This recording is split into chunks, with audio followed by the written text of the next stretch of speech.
Hello, everyone, and welcome to the Very Reasonable Pilots podcast. I'm your host, Charles. Along with me, as always, is my co-host, editor, producer, co-pilot, gunner, navigator, orator, and podcasting associate, Jacob Cloth. How you doing today, Jacob? I am swell, Charles. How are you? Good. How many weeks in a row have you said, I'm swell? Because I think that's like 4 or 5. And I like it. I say I've said it a lot. I like saying swell. Yeah. It's very, it's musical. I'm swell. Okay. Yeah. If I say I'm okay, You're it makes swelling. it sound like I'm having a rough time. But if I'm swell, I come in It hot, does. it makes it sound like I'm doing well. Which I'm, Mm-hmm. Well, speaking of coming in hot, I've got a show that's doing the exact opposite. I don't like when you say that. When I say it, it sounds genuine. look. When you say it, it sounds wrong. Coming in hot. Because my show is about a post-apocalyptic world where it's snowing. Oh, I know. We like Very snow. unique. Snow's cool. We do. Snow is cool. It's snowing in Denver So, right now. I wish I was in Denver. You could see the Is snow. it? Oh. Is there snow in But Scotland? you're not in Denver. No. It's rained and it's cold. There's frost on, car windows when you get up in the morning, but besides that, No, it's I got just that kind of too. rainy. It's not exciting. Yeah. It's a bitch. It's not exciting at all. It is the worst. I imagine I don't own a car in this country, and I never have to worry about it. I just walk to work. No, I take a train, but I walk to the train, so. And But you have to scrape the frost off the train's windows? 'Cause you're a good I citizen and wish you I care? did. I wish I did. Sometimes I throw trash away on the train. That's my good citizen stuff. Like out the window? For my train trip. Yeah, at the window. At, little kids and dogs and old people and stuff, A classic Scottish good morning is hitting someone in the head with a half can of Four Loko, Yeah, Good morning to you. sounds authentic. All right, so I have 2 titles for this show that I want you to pick. I think one title's really good and one title is really stupid. Okay. So I'm gonna read my little intro that I have written, and Read then away. yeah. Hundreds of years ago, the snow began to fall. It was beautiful, white, fluffy, perfect snow. All over the world, places choked in drought for decades, overnight, cloaked in a thick blanket of snow. Some thought it a miracle, others a portent. But no one knew its true purpose: to dull the species. The snow was not normal, but infused with electromagnetic particulates chipped from a nearby asteroid. The blanket of perfect snow, within days, had turned off all electricity on the planet.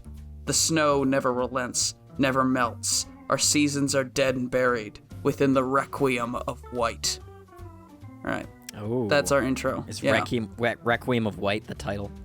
That was the good title that I had picked out, and then the other title I had was Electric Snow. Electric Snow is Requiem of really, White really is stupid. I'd have to, listen to the whole show to know. Yeah. Because if this is a funny show, But- Electric Snow is I like that. But Is- if it's not, is then better. Requiem of White is much better. Yeah, it's not really a funny show, but I'll introduce you to the characters and the world, and then we'll get into the actual events of the series. So our first character is Wichita Saunders, a traveling merchant and wordsmith who specializes in history. He is a reserved man who shares his knowledge with those who possess a willingness to learn and the call to keep his flames alive. So think of him as kind of like an old sort of Gandalf-style character, right? He's an old man, probably in his early 60s to, late 50s, early 60s. He's got a thick, bushy white beard, and he knows lots of things, right? He's a chemist, he's a scientist, he's a historian. He's spent his life traveling the snow-covered wastes of this, new world, gathering knowledge, and he travels around the country in a cart that's filled with books and such like that. Like books and other pieces of art and media. And he sells that art and he sells that, these books, and he sells stories in order to, keep himself paid, right, with coal. Coal is now the currency of the time, because it's one of the few things that still works, and it still keeps flame, right? Because there's no electricity. So there's only Does coal. like And they got- steam-powered stuff work? Like if you were to burn coal and get the steam, or Yes. just like heat water, and could you power a boat with that? You could power a boat with that. Maybe we'll see that. Maybe there'll be a steam-powered boat I'm at some point excited. in the show. Ooh, haha. I like but I like pre-electric technology. It's a lot cooler. it is a lot cooler, Gotta be more but creative. it's I feel like with the shit you do. exactly. So we can have his like cart filled with all sorts of like gewgaws and weird like steam-powered things, but it is still like I'm imagining it. You remember the opening scene of The Hateful Eight, right? Yeah. When they're traveling through Wagon, the snow. horses, and snow. Exactly. Now think of that, but replace the horses with gigantic snow leopards. Right? Are they because real or are they mechanical? No, they're real. They're actual snow leopards that they have to feed and take care of, because most of the animals in this universe, as soon as the world started ending, they got ate up by all the people. And so the only animals that are still really around are the ones that were able to evolve super quickly to adapt to the snow, and the ones that were able to avoid people, right? And that was the snow leopards. Okay. They were able to avoid. They're predators, They could fuck us up if we tried to take them. Especially if we don't have electricity. Exactly. So the snow leopards, suppose guns. eventually after a couple of decades, guns. Well, we'll get to that because guns do work, but maybe everybody's Much harder got to make swords them, and stuff. obviously. Exactly. You can't like and print, the guns like they do now. we are gonna have a scene in which, because I'll get to the characters and I'll explain this fun scene about guns. So our second character is Dickens. He's a young boy, probably about 12, who was sold into Saunders' care to keep the leopard train that drags his cart. He spends his days fruitlessly dreaming about the world that was and the world that will be. So he's he's the young boy, and he's kind Are of... we gonna be calling him Dickens or Dick or Richard Yeah. or something? What are we calling this guy? Dickens. I'm Dickens. calling him So Dickens. we're always gonna Maybe, say Dickens. All right, Dick. Well, maybe we can have other characters say Dick. But this is a world that's like a couple hundred years after the world ended. So the language is different slightly, it's still there. It's sort of like in Fallout, when they say chems to mean like drugs and stuff. It's that sort of thing where the language just alters slowly over time. And so maybe Dick doesn't mean Dick anymore. Or maybe just people just don't call him Dick because he's a little still kid. is a name. It's still, it's you could call him Dickens or Dick. Yeah. I call him Dickens. That's most like the things I've written down are Dickens. So our final call him Ken. There we go. Maybe that's Ken's real name. Not Kenneth. It's Dickens. Yeah, we just took the middle of it. Yeah, of course. And our final character, our final main character, I should say, is Jackson's Loan. He's the cart's bodyguard and driver, an educated man who cares little for the old world, but knows the white holds secrets. He is paid handsomely by Wichita and coal and books, in stories of wizards and dragons and knights. So that's sort of the thing. That's our three characters, right? And so Wichita and Jackson's basically are a pseudo parental, figures for Dickens, who's a little kid who, was sold by his parents to Wichita, right? I want that to be no one ever forgets that. They didn't just happen upon this boy. Wichita bought him because he's an old man and he, needs help tending to the snow leopards, right? And so that's kind of Dickens's job. Is he's taking care of the snow leopards, he's feeding them, and he's, caring for them when they get injured, that sort of thing. How old? Think of them as about 12. Okay. And was it sold so he understands. He went up to their house, he's like, I want your kid, this is the money, and they needed the money. Or is it they couldn't really provide for their kid, and he was doing kind of a nice thing by taking them off their hands? No, he bought them. He was like, I have a pack of coal for you. This coal will last you through, the next 2 months. I want your son. And he was probably 10 when he got sold, so he knew what was going on, right? I want his parents to, like, they're not good people. Neither's Wichita because he bought a child, but he's, treated him properly. He's not is this slavery, or is this like a contract? Like he's got the kid for 4 years, indentured servitude. I would say it's kind of a sort of a mix between the two, right? There's no like set ending for it, but Dickens knows that he would not survive without Wichita and Jackson's. So he can leave at any time, but if he leaves, he will be in a much worse place. Because, Wichita is like educating him, because he's kind of seeing Dickens as sort of his apprentice, as well as his like hired help, when Jackson's is the bodyguard. He's the guy who's like in charge of, making sure that if bandits come upon them, they get scared off, or if there's any sort of animal that attacks, they can, fight them off. And everybody's got like weapons, because nobody uses guns. And we're going to have this explained by Jackson's to Dickens, because Dickens is going to be reading through an old cowboy book.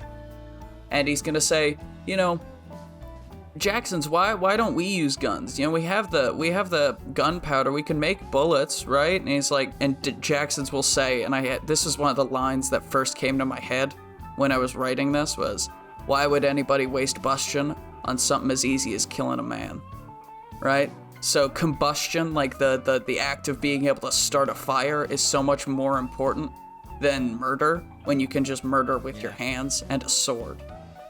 So Jackson's is going to have a cool sword. Dickens is going to have like a harpoon gun, like a hydraulic harpoon gun, because both Wichita and Jackson's want to make sure that he's physically further away from the danger because he's a child. And Wichita's going to have a bustion staff, right? Which is basically just like in movies when they tie a shotgun shell to the top of a staff, and then you hit it into somebody and it explodes and sets off the shotgun shell.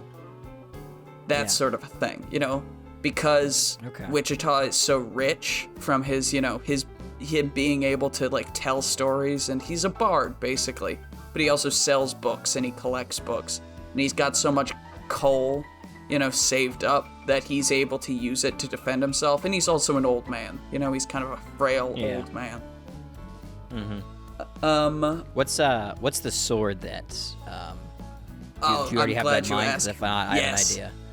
I was going to do a Scottish basket sword. If you don't know what that is, it's basically it's a cutlass. No, not a bastard sword, a basket sword. So it's a cutlass that has like a huge, basket over the handle, so it protects your hands from incoming blades. But we could also like fill it with something warm, so that he can, keep his fingers and hands warm while he's using his sword, right? But what was your idea? It's very silly. It's very silly. This is a very silly looking sword, but it's cool. I like it. Yeah. What was your idea? I like how you're sort of involved in the universe with the basket thing. Well, I always, when it comes to a sword in any instance, I always go for the Zweihander because it looks cool. It's got that sort of twisted blade. Well, I was thinking we could do that for the Pirate King that we meet later on in the series. Awesome. So, we know what the Pirate King has got, and we know he's got a steamboat. So I'm just gonna explain some of the other things about this universe that, like, what do people eat, right? For example, people eat a lot of animals, like they eat meat. There's lots of farmed animals now. The biggest animal that people farm and hunt is moose, which is basically a combination of woolly mammoth and a cow, right? So think of a really furry, really big cow, right? So think of that. That's the big animal that people farm, and the big animal that people use as like hunting animals and transportation animals is snow leopards, because they're like kind of the last semi-intelligent creature that's alive that is domesticated. They've over the centuries domesticated these snow leopards, and people keep rats as pets because rats ain't no getting rid of rats. And in non-animal food that people eat is all mushrooms and funguses, right? That's everything people eat because, there's no soil to grow anything in because everything's covered in snow. The only thing that grows is funguses in these underground bunkers where most people live. Like, most people do not live above ground. Most people live in like a kind of huge not huge, but like relatively large underground cities and towns. And that's where most people find themselves. And there's the two most popular mushrooms are called Java shroom and Alka shroom. Right? I think you can probably guess what they do. Those are brew shrooms, is what they're called. So Java shroom is basically this universe's equivalent of coffee. You take it, you mush it up into powder, and you pour hot water into it, and that's a cup of coffee. Alka shroom is brewed into a horrible, viscous, Can I thick. toss something in there? Yeah, sure. Okay, I think that you shouldn't have to pour hot water over it because that is, that's the valuable commodity there. Mm-hmm. This thing should, you should be able to pour cold water, or maybe you just put snow in it or something, right? Okay. And it because of like a chemical process, it will melt the snow and heat it up because it's, how there's certain things that react with water like magnesium. Sodium or francium is the one that's crazy, but and it's like they cause an explosion, but they heat up the water, so maybe it's one of those things, but it's new. We won't explain it, but it essentially like causes a little explosion. You have to put like a lid over it. That's good. It's very hot water with like this caffeinated like substance in it. That's great. I like that a lot. I hadn't even thought about that. But you're right. You should just like take a handful of Java shroom, put it in a cup, take a handful of snow, put it on top, close the top, wait for it to, and then you open it, and it's like this steaming hot cup of coffee, basically. But without, it could it doesn't be like, taste as good as coffee. Like how people like put their tea kettles on, right, and they wait for it to pop. It's like you put the lid on and you wait for like something to pop out because it takes a while for the reaction to hit. It'd be like very similar but different completely. Yeah. All right, and then the last thing I'm going to tell you about before we get into the show is just because I couldn't work it into an episode, is Slate Times. So Slate Times is basically the news organization of this universe. So how it works is they don't have trees, right? So there's no way you can make paper to print the news on. So what they do is they have these huge machines that compress snow really, really, really thick, right? So they'll take 6 pounds of snow and compress it down into something that's about the same like thickness as a phone and maybe the size of an A1 piece of paper. And then you like etch the news on top of that, or maybe it's like a printing press and you push it down. And then it's delivered via red-tail hawk.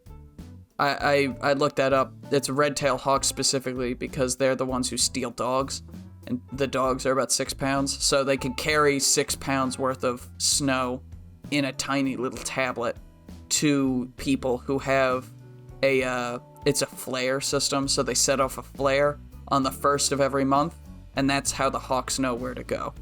I couldn't work that into an episode, but I do want it to be in the show that Jackson's is always like, he's very excited to get his new issue of Slate Times. Because and it's like this weird snow slate that he's reading the news off of. And it's like, oh, did you hear Bustion Village is, just got a new mayor or whatever. That sort of thing. And we'll get to Bustion Village and all that fun stuff. But now I've got the first episode. You excited? I'm excited. Spent all day writing. Very excited. All right. The covered wagon is pulled across the white tundra by 7 enormous snow leopards. A lone driver sits atop the cart, his face and eyes covered with a thick woolen mask and dark shell glasses. 2 thin slits show his sterling blue eyes. Inside the cart is an old man with a thick bushy gray beard and a long cloak covering himself. He and a young boy huddle around a beetle lantern and read thick dusty tomes. The old man's A History of Connecticut, and the boy holds Mountain Goats, Survival of the Fittest. All of a sudden, the cart stops. It shakes and creaks as the driver dismounts. He opens the door and calls for Wichita to inspect a strange message in the road. After a groan of complaint, Wichita exits the cart. The two men shut the door and Dickens wraps himself under another blanket. Written in brown blood in the snow, "Beware the power of the evergreen, for it holds secrets beyond the white and red of tomorrow." So that's our opening scene. Very tone setting. Mm-hmm. And I'm imagining his dark shell sunglasses are like, you know, the glasses Inuits would wear when they would travel across the snow for really long times to block out the light. Thin ones, yeah. Yeah. Mm-hmm. So, back to the story. Jackson's is worried, but Wichita tells him that crazies are all over and to keep driving. After filling his cup with Java, they get back onto the journey. Eventually, they make it to a bunker town. Jackson's and Dickens park the cart and get the leopards fed, while Wichita barters for the night. 1 book for the library and 3 stories for the night, along with 6 coal. The deal is struck, and Wichita goes to the communal room to begin to spin his tales as Jackson goes to the bar. He begins talking with a local hunter. Moose have been getting smarter, and a strange group of people is often seen wandering through the snow. Jackson's gains information about the cult of the Evergreen, a nearby cult obsessed with trees and the ways of the old world. While Dickens watches Wichita tell his story of a great hero, the boy who lived, Harry Potter. Oh. That's the story Really? he's Okay. telling. Yeah, he's just describing the history of the story. Exactly. Your show. Harry Potter, who survives certain death and becomes a great wizard. Wichita acts out the story, throwing powders and smoke to replicate the spells. After the stories are done, Jackson's and Wichita discuss the lucrative business operating out of the Evergreen Church, which houses an enormous library. The heist is to take place the next day, and Dickens is the bait, as a new convert. So that's the end of episode 1. We're doing Okay. 2-parters. Each episode's a 2-parter. But I like that. That's fun. Yeah. We've done that before. No, I don't think so either. Dickens is worried, but reassured that he is safe before he's dropped off at the cult's church, an enormous ice fortress that glimmers in the bright sunlight. The cult brings him in and interrogates him. Dickens is able to lie and trick them into believing his parents are dead, and he heard of this powerful, I have cult scribbled out and then religion, so I'm saying that when he's talking to them, he says, I heard about this powerful religion that will be able to help him talk to them again. The cult accepts him and clothes him in this thick tree leathers. That's what they call them. It's a cloak made of pine needles. And he's kind of amazed by them because he's never seen so much green before. And they walk him around, showing him the living quarters, dining hall, and the garden. An enormous evergreen tree stands tall as dozens of other smaller trees surround it. A verdant wonderland like Dickens has never seen before rolls out in front of him. He plays in the trees before being shown to the kids' living space. Small cots covered in wool from moths and leopard furs cover the beds. Another boy, Oliver, is there, and they become fast friends. So just imagine this, it's an ice fortress, right? It's this huge ice building. And, think of like a college campus, right? It's that sort of a thing. So there's a cafeteria, there's a living quarters, and they have a garden. And this is something that you will almost never see anywhere else in the world, right? There's one huge evergreen tree, looks like it's probably hundreds of years old. And all of the snow around it has been cleared out, and it's just brown dirt underneath of it. And it's how this must have taken forever to do, because, there's hundreds and hundreds of years worth of snow covering the ground, so it took a really long time, and they probably had to chip at the ice.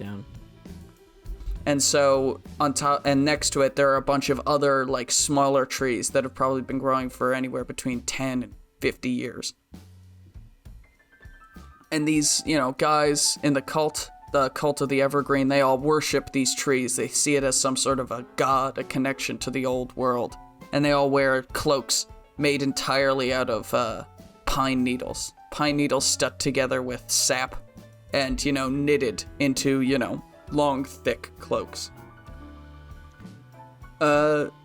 Oliver and Dickens become fast friends. As the day goes by, Dickens and Oliver play games, listen to the sermon of the trees, and talk about their lives. Oliver was a young hunter's aide who was left alone after the hunter was killed in a snowfall. After many days of wandering through the White, he happened upon the Evergreen, and has been the only child here since, even if there is an extensive children's living area. So that's your first little hint that maybe everything isn't as good as it appears, because to Dickens, this is the best place ever, right? There's green, there's warmth. He didn't have to deal with snow leopard shit anymore. He's not getting yelled at by Wichita. He's not being forced to read. He's just, enjoying the nature and enjoying the fun, right? But there is like dozens of child's beds, even though he and Oliver are the only kids there, and Oliver's been there for like maybe 2 months and there's not been another kid there. And it's like, that's a little weird, but Dickens is, he just shakes it off. He's like, whatever. As nightfall, Dickens sneaks to the front door and sees Wichita and Jackson's waiting.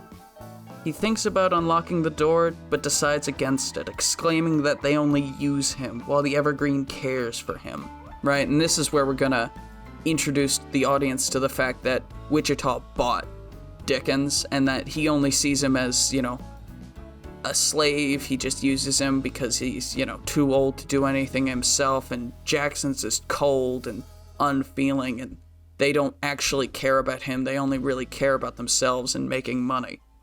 And so, as he says this, he calls for the guards, and both men are brought to an ice cell.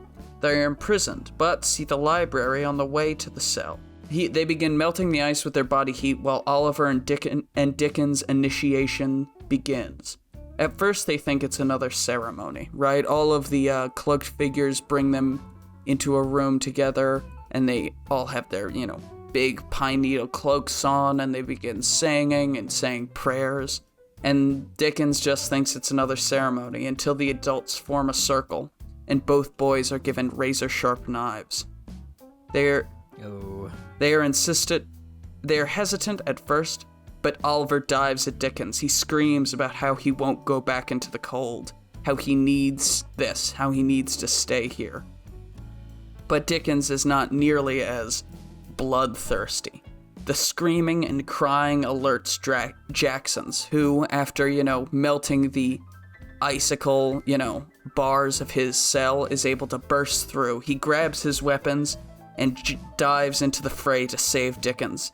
So he takes his basket sword and he starts slashing away at cultists as he saved Dickens. And I'm just imagining he jumps in just as Oliver is like on top of Dickens with a knife pushing down towards him. And this is probably going to be one of the few comedic moments in the show, because Jackson's is going to just kick Dickens, or just kick Oliver right in the side of the head. Like, he's going to kick him off Dickens really hard, and it's not going to be nice or polite. Him. Yeah, exactly, pretty much. And so Jackson's picks up Dickens and carries him in his arms as he's fighting off cultists. He's fighting him off, he's killing a few cultists. Meanwhile, Dickens is, being held in his arms and weeping softly into his shoulder. So he gets through the door, he barricades behind them, and he sees that the cart and the leopards, they're there, safe in the stable. So he puts Dickens in the cart and begins setting up the leopards so that they can make their escape. So, meanwhile, Wichita has infiltrated the library, and he's searching through books. It looks like he's looking for something very specific. And he finds something, his eyes widen, and he takes it and he puts it into his jacket pocket so we don't see what it is. He runs out just as Jackson's and Dickens are escaping, and he hops onto the cart and they make a mad dash away as cultists begin screaming and chanting behind them. So, where was I? Yeah, they stop the cart a few kilometers away, with Dickens fast asleep. Jackson's in Wichita look at a map of the northeastern U.S. and the treasure trove that they've been hunting for, the Library of Congress. End of episode 2. Right, okay. End of the pilot. So that's the show. So they're guys, they're two dudes, and they sell books, and they're looking to get to the Library of Congress so that they can have as many, like, the most books out of anybody and the most stories, so that they, you know, are set for life, basically. And that's the end of the pilot. We've got a little bit of action, a little bit of intrigue, and a little bit of character development with Dickens specifically realizing that maybe Jackson's and Wichita aren't the monsters that he thinks they are, or that he said that he thought they were. And then, so that was like a full-ass story for both those two episodes. For the rest of the episodes, I just kind of have written like little paragraphs. So the third episode, they are going to Bruton. So this is the third and fourth episodes. They're going to Bruton, which is the place that exports the most brew shrooms of anywhere in the Northeast. And do keep in mind, this is taking place in the Northeast of the United States, right? So each of these places is a specific, like, city or area in my mind, but it won't necessarily be reflected exactly how it is. Like, you're not going to see any landmarks. You're not going to see the Statue of Liberty.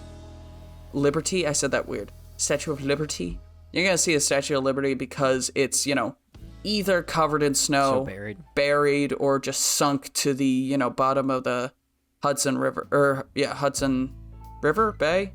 Hudson. Could you see, like, the Empire State Building or any of the other tall buildings in New York poking out? You might see the top of the Empire State Building, but I'm imagining everything that we have taking place is, you know, not hundreds of feet above, like, where it is now, but, like, most buildings will have collapsed at this point. So you may see, like, if a place, like, for example, there is an episode that's going to take place in Baltimore City. Okay. Now, there aren't really going to be any of the landmarks, but maybe you'll see, like, a famous sign will be retrofitted into something else. I know what sign. Yeah. So, you know, it depends. But, for example, Bruton, N.E. Bruton, is the, northeastern brew town that exports the most brew shrooms of anywhere in this side of the country, right? And so Jackson's and Dickens are there, and they're treating it kind of like we're doing like a Willy Wonka sort of thing, because they're just so excited. There's all these different kind of mushrooms, and some are sweet and some are savory, and it's like, oh my god, this is the best thing ever. But Wichita is kind of curious because he's something of a scientist himself. You know, he knows chemistry, and he knows, haha. He said, maybe he'll say that at some point. But he knows chemistry, and he's like, this amount of production of mushrooms is not possible for the workforce that you have.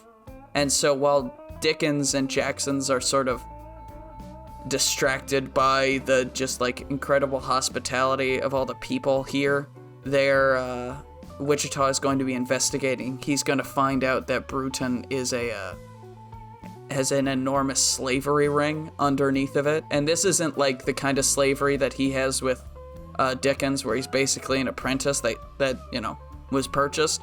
This is like real old-fashioned chains and whips, slavery it's no good. And so that's how the first half, is going to end that story. And then the second episode, which will be the fourth episode, but the second of this, like, little vignette will be Wichita explaining to Jacksons and Dickens what's going on, and at first they don't believe him, but then they are, shown proof, and they decide that they have to, set these people free, even if it will come at the destruction of, this place that serves so many people.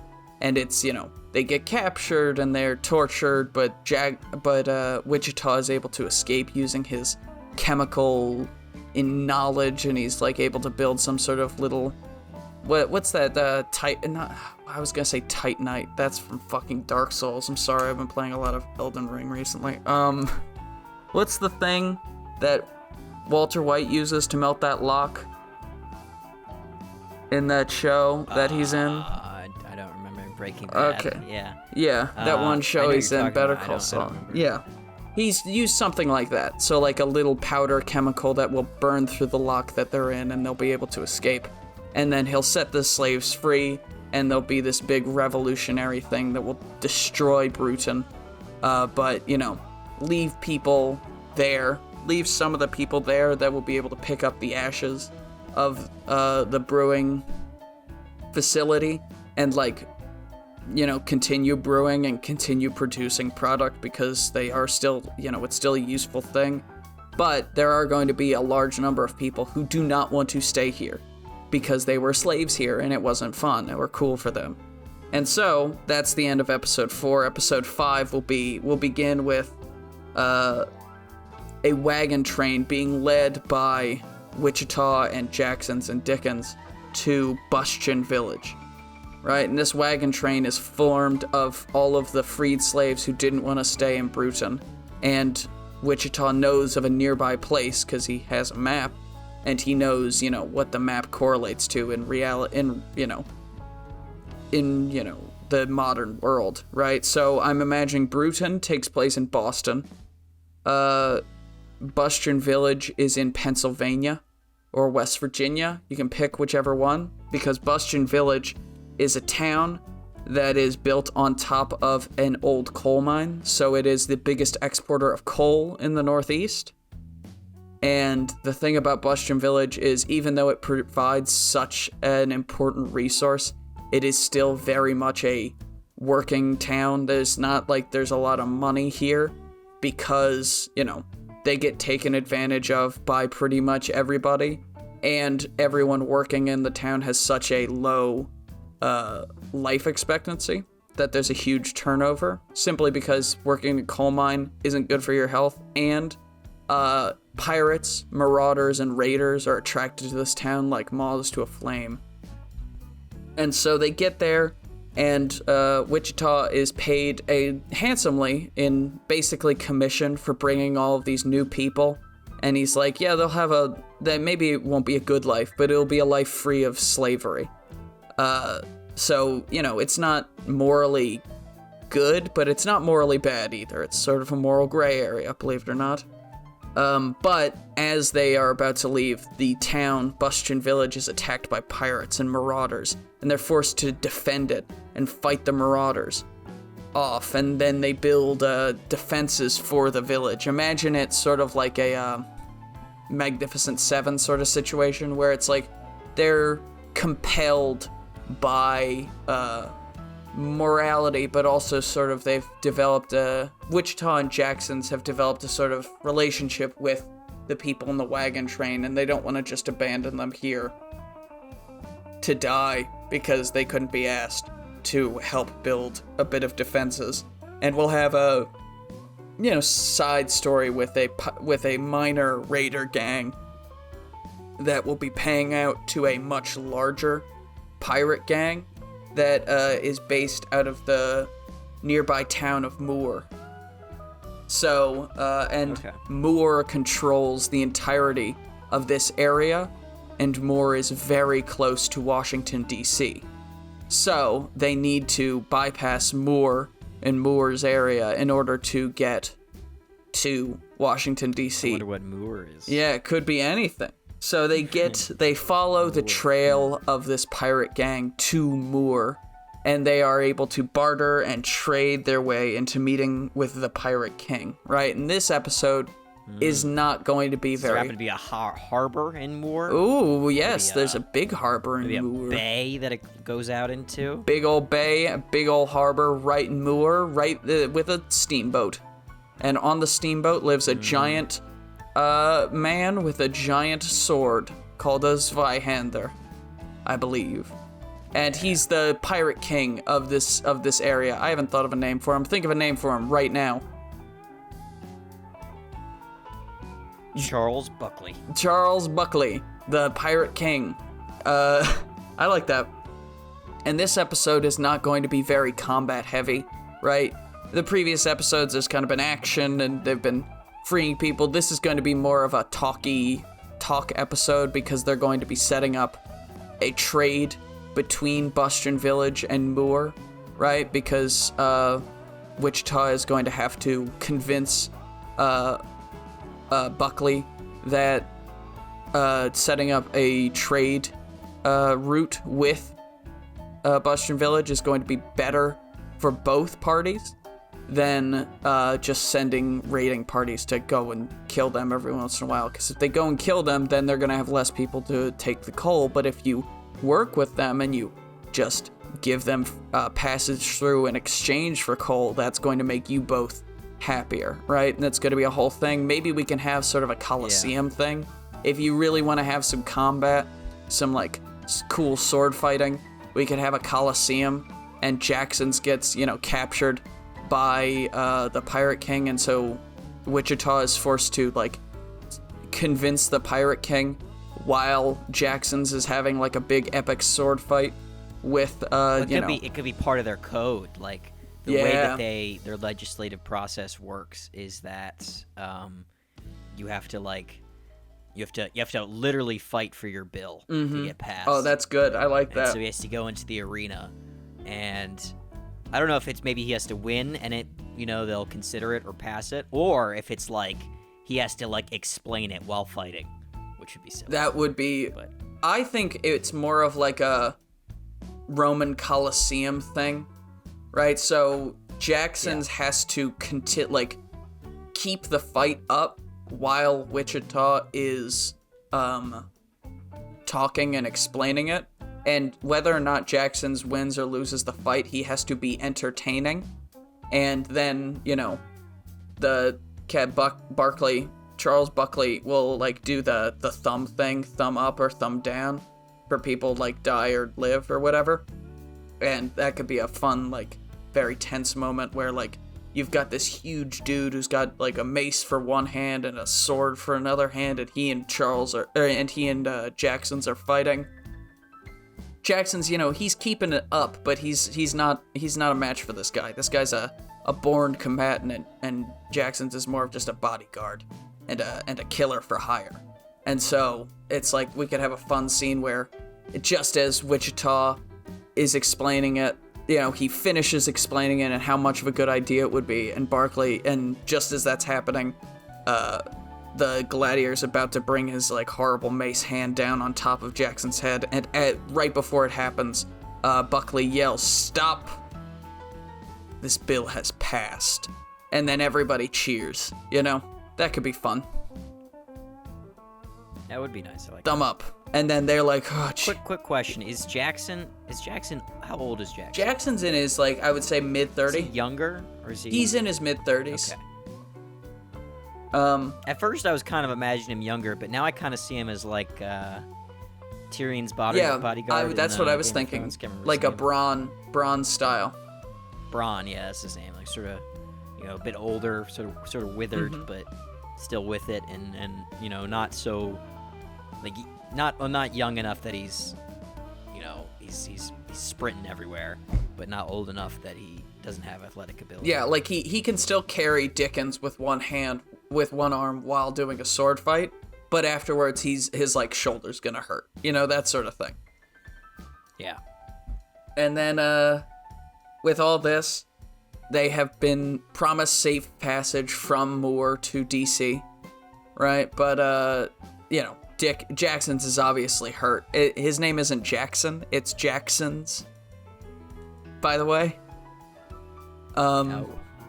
Because Jackson's Lone. Yeah, Jackson's lone, because his family was from Jacksonville, and he was alone. Like, the family arrived alone. That's how they got the name. This is all, I thought he had a loan out. Yeah, no, I wish. That would be funnier. But, yeah, Wichita and Jacksonville, yeah. But it's Jackson's and Wichita.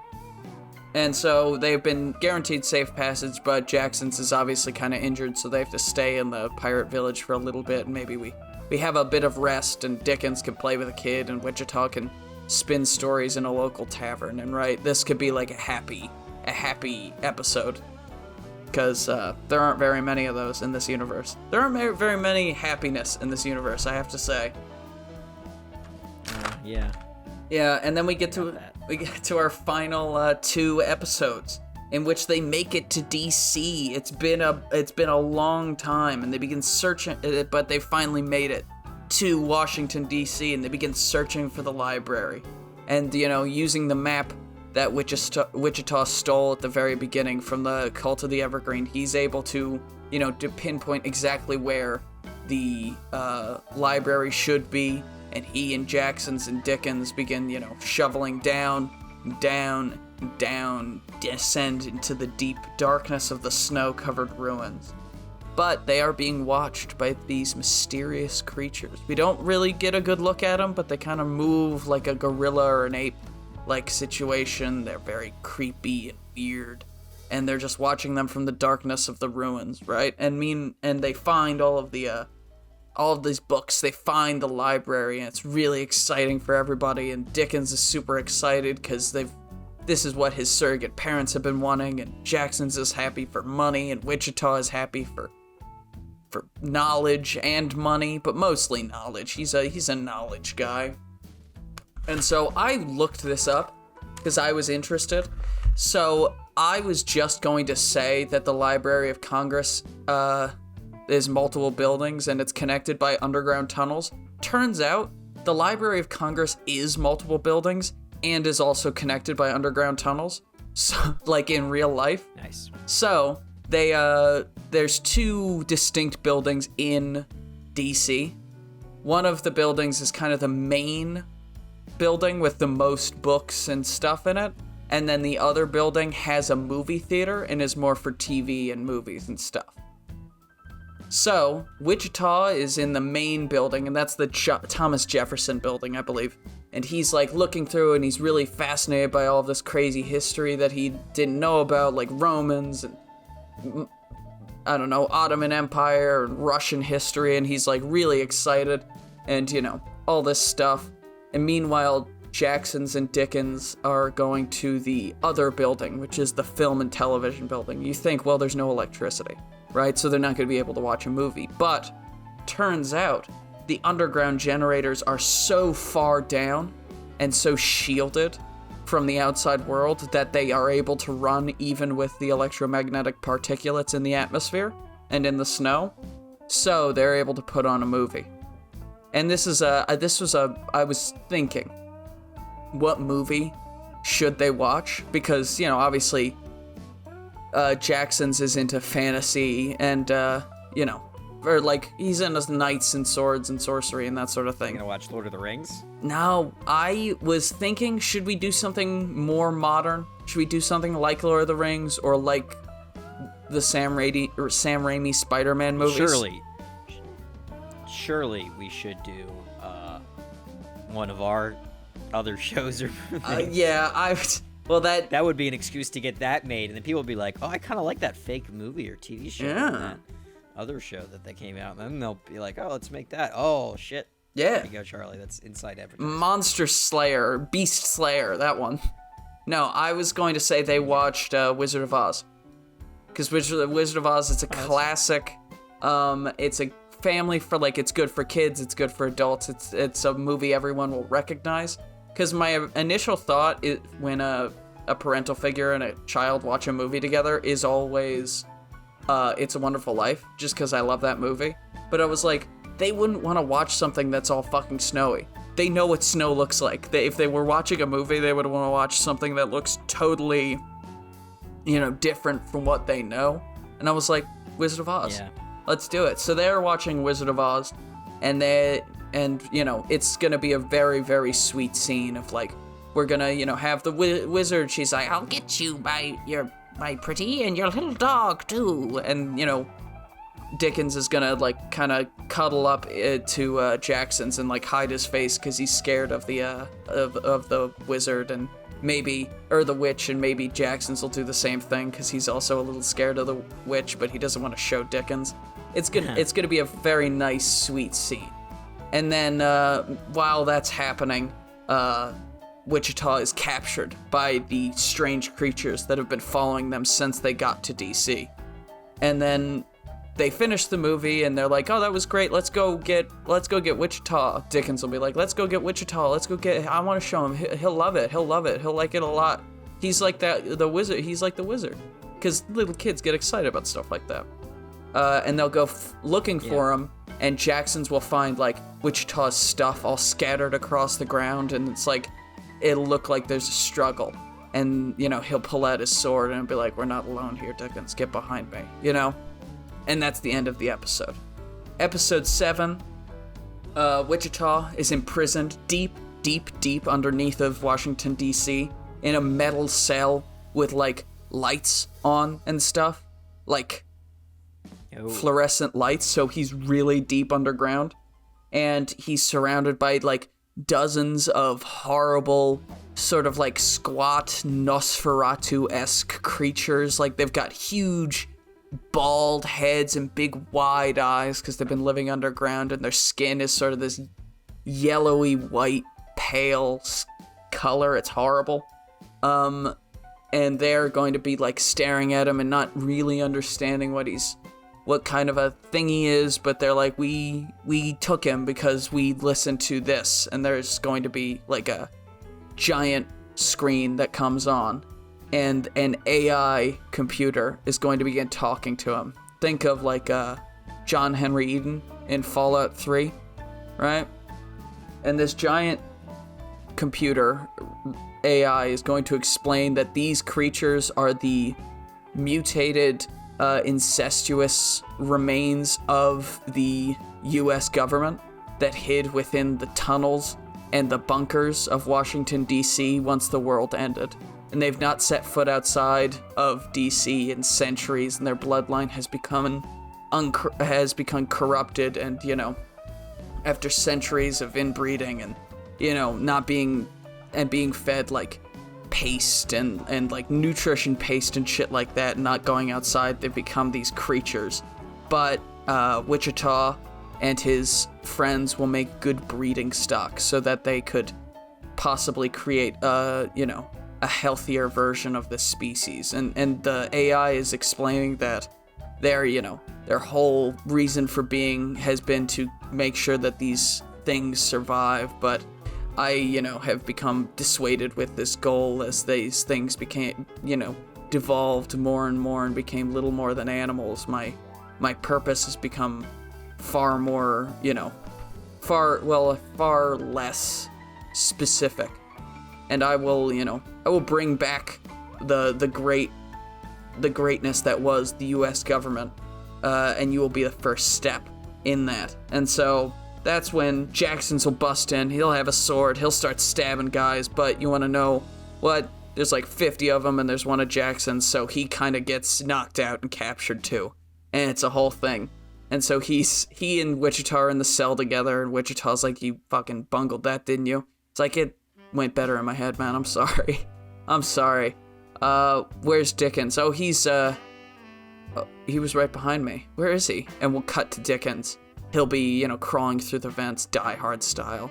He'll be like, what's going on out there? And he'll see them, and he'll see the computer, and he'll kind of get what's going on. And he's never seen a computer before, obviously. But he has seen The Wizard of Oz. And if The Wizard of Oz taught him one thing, it's that if there's this giant box that has a weird talking head, there might be a guy in the back of it. And if there's not a guy in the back of it, well, it's obviously a bad thing. What happens with bad things? You throw water on them. So Dickens is gonna like kind of sneak behind the computer, and he's gonna unscrew the panels and he'll see that there's no guy behind there, so he'll dump water onto it, and the computer will short out, and all of the cells will open up, and Wichita and Jackson's and Dickens will begin to escape through the tunnels, fighting off horrible rat people creatures of, the incestuous descendants of U.S. politicians. And they'll eventually make it back to the Library of Congress, where Wichita will, he'll grab his bag and he'll have lined his coffers with knowledge. That's what I wrote down. And then they'll escape as the library begins to crumble from the weight of the snow, as it hasn't been touched for decades, centuries at this point, but now with all this movement and motion happening inside of it, and the computer that's been controlling this whole, facility just crumbling and being, reset, the library begins to crumble, and they escape and get back to the cart. And it's very much a close call, but they got what they came here for. They have plenty of knowledge, and they found out that there's a third building in the of the Library of Congress in Virginia. And so they set out, and they decide, well, no time like the present, and they get back in the cart, and they ride off into the sunset. Requiem of White. The end of the show. That's what I wrote. I like it. That was a lot of explaining. It was a lot of talking. Yeah. It's rough. I like it. It's rough speaking for that long. It's good, though. But yeah, that was my show. Thank you, everyone, for listening. What'd you think, Jake? I liked it a lot. It was very interesting. I like the world. It's very cool. Mm-hmm. I like the idea that they got to search for these books. That's like their source of not only entertainment but way of making money. Mm-hmm. So their job really, like the group. Very cool story. Yeah. Requiem of White. Requiem of White. It was fun. It was fun to write, and I might do a season 2 if I'm feeling it, because I do have lots more ideas for that world. Yeah. But we'll see. Who knows? And if anyone was wondering, the beginning of the show takes place in, Vermont, and then we go from Vermont to Boston, and then we go from Boston to Pennsylvania, and then we go from Pennsylvania to Baltimore to D.C. That's kind of the trail they take. Yeah. So, if you wanted to do that trail in real life, you can. Yeah, as a way to a tribute to the show, Yeah, Pilgrimage. exactly. The pilgrimage, the VRP pilgrimage, the Very Reasonable Pilgrimage. Yes. Well, thank you everyone for listening to the Very Reasonable Pilots podcast. I've been your host, Charles Long. With me, as always, my co-host, editor, producer, co-pilot, gunner, navigator, orator, and podcasting associate, Jacob Gloth. If you like what you heard here and you want to hear more, please give us a like, a follow, subscribe, tell your friends, tell your family, tell your dog, tell your cat. And remember, we will be here with a brand new televisual series for you to imagine next week, and we can't wait till then.